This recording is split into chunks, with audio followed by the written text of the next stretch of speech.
복잡하게 돌아가는 정치판, 그 판을 한눈에 읽어드리는 시간이죠. 윤태곤의 판, 의제와 전략그룹 더모아의 윤태곤 실장 나오셨어요. 어서 오십시오. 네, 안녕하세요.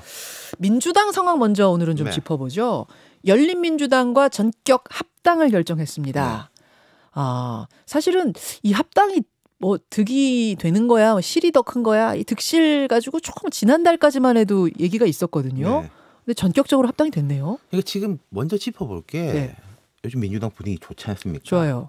그러니까 좋은 상황에서는 뭐가 돼도 잘 굴러가는, 제가 하도 여러 번 말씀드리지만은 잘 되면은 광폭행보, 잘 안 되면은 좌충우돌인데 지금 민주당 상황은 광폭행보로 받아들일 만한 상황이라는 거죠. 뭐 같은 걸 하더라도 잘 받아들여지니까 이럴 때를 물론 꼭 이 날짜를 맞췄겠습니까만은 이런 그 시점이 이제 뭐가 잘 맞아떨어지는 면이 있는 것 같고. 아니, 윤태곤 실장 정치 분석의 어떤 핵심 키워드 같아요. 잘 되면 광폭행보, 그렇죠. 예. 잘 안 될 땐 좌충우돌. 그러니까 그렇죠. 잘 되는 집안에서는 뭘 해도 잘 되고 안 되는 집안에서는 뭘 해도 엉킨다. 네. 이거. 그러니까 지금 이제 민주당은 이제 좋은 흐름이니까 이거 그렇게 큰 소리가 안 나는 것이고, 하지만은 그 뇌관이라는 건 있는 거겠죠. 좀 강성 아니냐.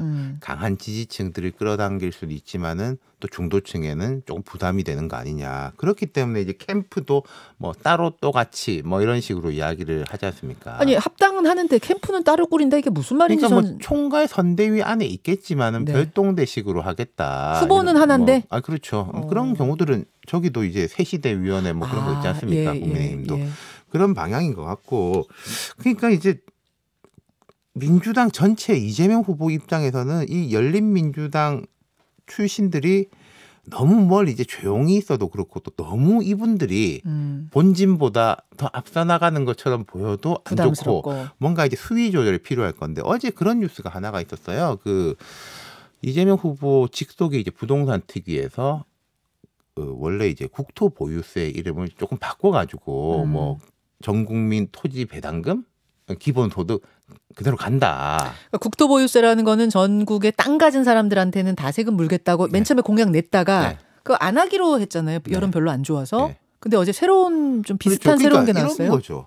같은 건데요. 국토보유세는 걷는 쪽에서 말을 하는 거고 국민 배당금이라는 거는 주는 쪽에다가 말을 하는 거지 않습니까? 그럼 주려면 돈이 있어야 되잖아요. 그럼 그 돈은 보면은 보유세 뭐 실효 뭐 강화 뭐 이런 이야기를 하더라고요. 그럼 이게 사실은 같은 이야기인 거죠. 그러니까 그런 것들이 이제 조금 뇌관이, 이게 또 이제 추미애 전 대표가 그 아마 사회전환 대개혁위원회인가 그 위원장일 건데 그 하나로 맞물려 돌아가는 느낌이란 말이에요. 열린민주당 그 토지개혁 추미애 전 대표. 그럼 이게 아까 제가 말씀드린 대로 너무 앞서 나가도 부담, 또 이제 너무 존재감이 없어도 그렇다. 아하. 어떻게 보면 당 안에 이제 강성 흐름들이 그렇죠. 분명히 있는데, 이게 분위기 좋을 때는 역시 이제 광폭행보 좋게 움직일 것이고, 분위기가 하락세로 돌아서면 부담이 될 것이고, 뭐 이런 것들이 있는 분위기다. 그 말씀. 정치적인 득실에 대한 논란이 하나 더 있는 게 박근혜 전 대통령 사면 문제입니다. 그렇죠. 지난 금요일에 있었던 이것이 어떤 후보에게 득이 되고 어떤 후보에게 실이 될 것이냐, 어떻게 보세요? 저는 지금 이 자체가 크게 양 후보한테 큰 뭐 플러스 마이너스 큰 요인으로 작용할 것 같지는 않아요.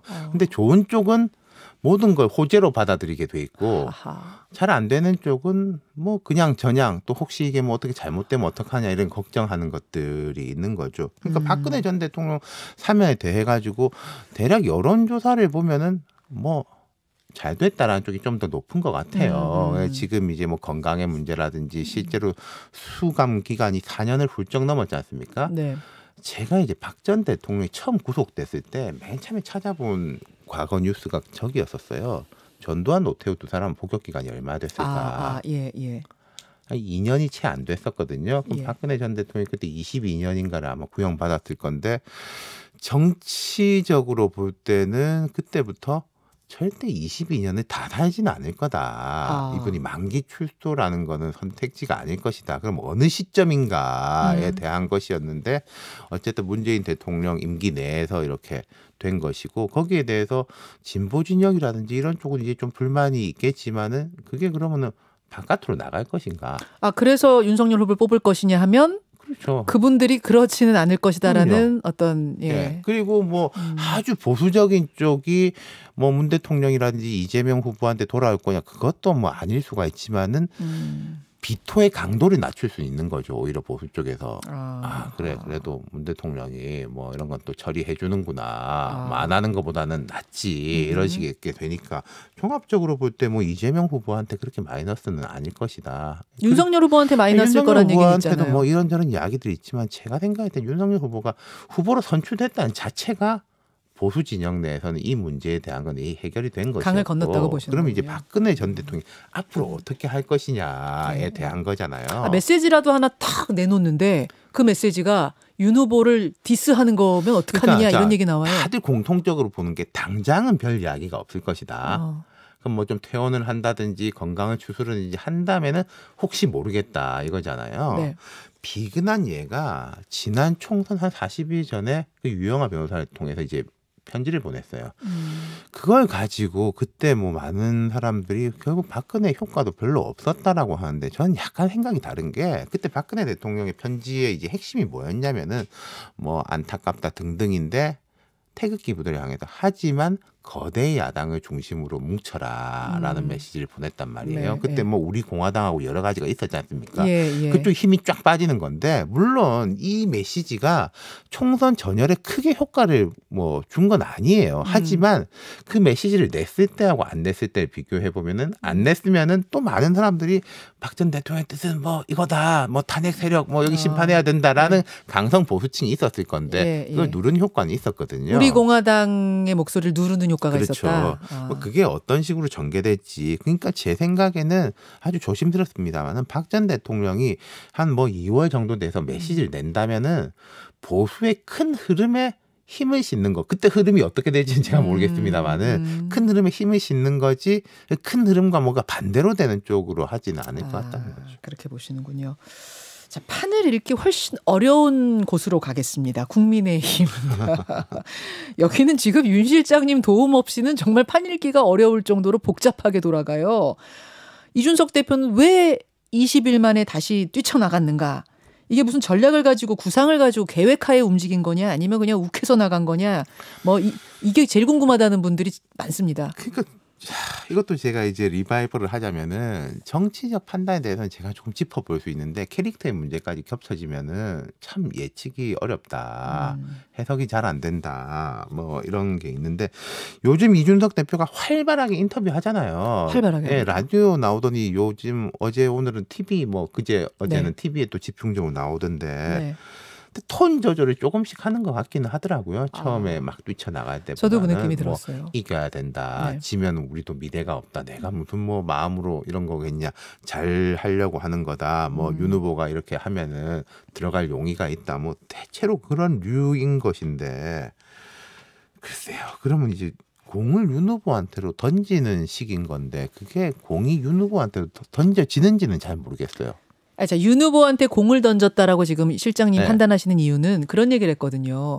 후보가 구체적으로 요청을 하시면 복귀 가능성도 열려 있다는 식의 멘트가 어제는 나왔어요. 사실 초반만 해도 뭐 아주 완강히 들어갈 생각이 없다는 거였는데 톤이 바뀌었거든요. 그 얘기는 윤 후보에게 공을 던지면서 뭔가 제스처를 취해 보시오라고 한 거다라는 말씀이세요. 그러니까 이게 뭐 연애할 때 전화 먼저 왜 너 나한테 전화 안 해라고 계속 말하는 그런 느낌인데 아까 제가 공을 던진 것 같지만 공이 던져졌는지는 모르겠다라고 말씀을 드린 무슨 게 말씀인가요? 울산 그 합의 이전은 공을 던졌어요. 그러니까 공이 저쪽에 가 있었는데 지금 그 공이 윤석열 후보한테 받아지느냐. 그때는 공을 던졌고 윤 후보가 공을 받아가지고 공 들고 찾아갔잖아요. 그렇죠. 근데 그 공이 튕긴다 그래야 될까? 이게 윤석열 이준석의 관계보다도 뭐 당내 기류라든지 전반적인 게 물론 크게 봐서는 지금 양비론으로 보는 거겠죠. 다 잘못했다. 이거 어떤 식으로든 해결해라. 기 때문에 책임의 무게는 대선 후보가 훨씬 크지 않습니까? 그렇죠. 그러니까 이준석 후보의 레버리지 지렛대는 그거겠죠. 양비론일 때 누가 더 손해 보느냐, 당신이 더 손해 보는 거 아니냐라는 게 이제 깔려 있는 레버리지겠지만은 그 양비론에서 좀 해도 너무한 거 아니냐라는 것들이 이제 올라서면은 누구도 잘못했지만은 누가 진짜 문제잖아. 물론 여기에서는 누구하고 누구의 이름이 이제 거꾸로 들어갈 수 있는데 이 후보가 좀 그런 좀 압박이 더 심해지는 것 같다. 그리고 뭐 전화를 한 번도 받은 적이 없다. 아니 자기가 전화하면 안 돼요? 윤 후보가 이준석 대표한테 일주일 동안 전화 한 번도 한 적이 없다고 아까 김철근 실장이 그러고 가셨는데 그러네. 이준석 대표가 전화 한번 하시면 안 되냐? 그렇죠. 후보는 또 바쁘고 할 건데. 그러니까 공을 진짜 던지려면요. 이까지 갈지 안 갈지 모르겠는데 구체적인 걸 이야기할 수 있을 거예요. 예를 들어서 윤 후보가 그런 말 했지 않습니까?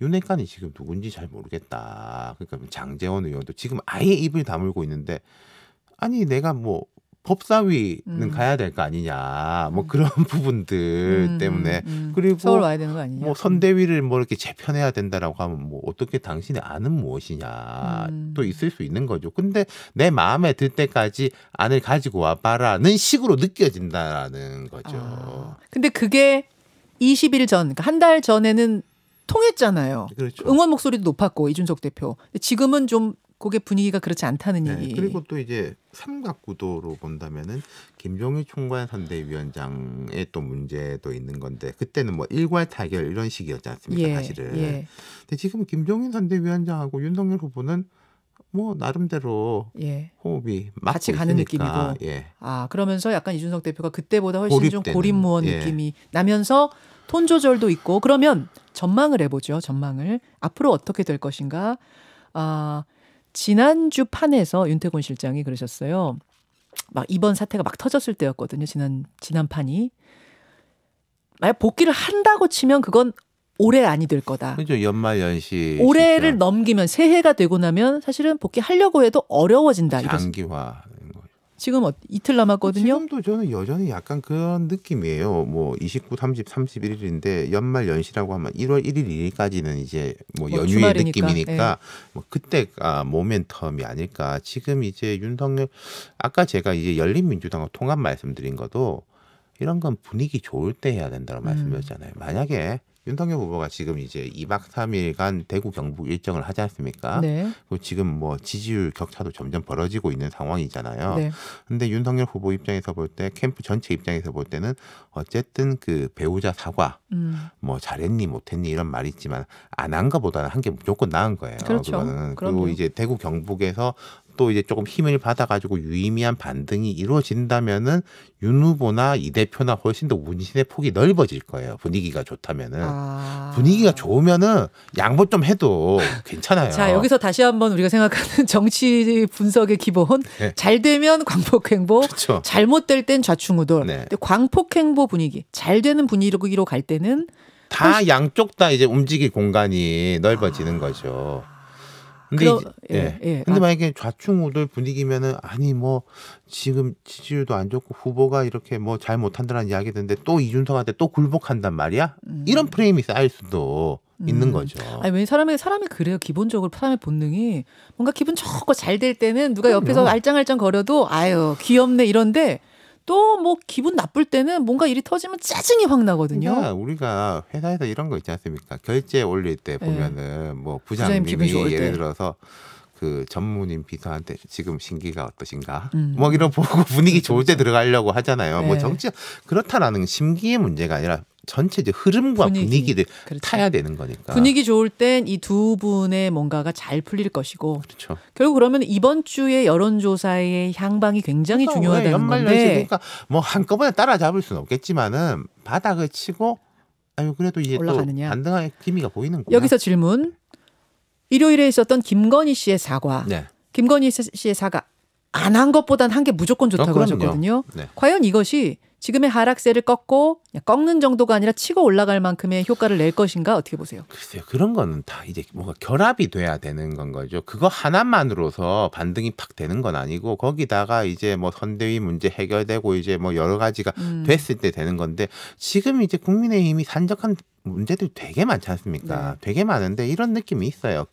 배우자 사과가 됐고 그다음 어쨌든 선대위 내에서 뭐 이른바 뭐 윤핵관 문제 이런 거는 조금 잦아들었고 김종인 위원장을 중심으로 돌아가고 후보도 힘을 싣고 어제부터 뭐 아침에 회의도 진행한다고 하고 그 선대위 문제도 약간 해결된 듯한 기미가 보이고 그럼 남아 있다면은 이제 2030 남성들하고 이제 뭐 페미니즘 이슈의 이런 문제라든지 이준석 대표의 문제라든지 이런 거겠죠. 이게 한꺼번에 탁 맞아가는 느낌이 있으면 지지율이 확 반등할 수 있을 것이고 그게 다 또 도로 꼬여버리면은 어려운 거고. 김건희 씨 사과는 어떻게 보셨어요, 정말? 저는 그렇게 봤어요. 이제 제가 어떻게 느끼는 것보다 사람들이 어떻게 느낄까에 대한 네네. 관심이 큰 편이니까 뭐. 세 가지 부류로 나눌 수 있겠죠. 지지층에서는 아유 그래 늦었지만 잘했다. 반대층에서는 뭐 쇼하는 거 아니냐. 그럼 중도층에서는 제가 볼 때는 약간 팔짱 끼고 보고 있는 그래 하긴 했어. 근데 앞으로 어떻게 할지 좀 보자. 아직 관망. 네, 뭐 그 정도라면은 안 하는 것보다는 한 게 훨씬 나은 거죠. 마이너스로 갔던 사람이 플러스로 오게끔은 못해도 더 이상의 이탈을 막는 역할 정도 그렇죠. 하지 않았나 그렇게 보시는 이제 거죠? 여론조사를 보면은 뭐 윤석열 후보가 다 빠집니다만은 진짜 그 빨간불이 들어온 게 TK라든지 노년층에서도 꽤 빠지고 있다는 거거든요. 이건 딴 데로 간다기보다 화가 났다라는 건데 화가 난 걸 조금 풀어주는 효과는 있겠죠. 화가 난 걸 풀어주는 효과. 한 1분 남았는데요. 안철수 후보. 네. 이 윤석열 후보의 하락세가 뚜렷해지면서 안철수 후보 쪽 지지율이 반등이 좀 보이죠. 네, 뭐 눈에 띄게 보이더라고요. 네. 안철수의 매직 넘버는 어느 정도로 보세요? 예를 들어 이건 매직 숫자보다는요 시간일 겁니다. 한 2월까지는 안 후보는 아무 생각 안 하고 올려놓는 게 제가 몇 번 말씀드렸지만은 지금 예를 들어 단일화 이런 이야기 해봤자 스텝만 꼬이는 거고요. 지금 매직 넘버 10 찍는다고 한들 지금 뭘 할 수 있는 건 아니다. 그렇죠. 시간. 10을 찍더라도 결국 2월까지는 쭉 가는 거다. 임박해서 뭐가 이루어질 거다. 왜요? 그걸 뭐 단일화 이런 이야기하면 쭉 빠질 수가 있는 거예요. 오히려 안철수 후보는 자기의 공간을 지금은 지키는 게 확보하는 게 중요한 거지. 지금 하는 것처럼 뭐 경제, 미래 이게 강점이 있는 거지 않습니까? 잘하는 게 좋아요. 안철수 후보는 생각해 보시면은 항상 단일화 프레임에 들어가는 순간 많이 꼬였었어요. 그러네요. 그러네요. 여기까지 이번 주에 판 윤태권 실장 수고하셨습니다. 김현정의 뉴스쇼는 청취자 여러분의 참여로 이루어집니다. 트위터, 페이스북, 레인보우 게시판, 그리고 단문 50원, 장문 100원의 유료 문자 샵 1212, 우물정 1212 통해 참여하실 수 있습니다.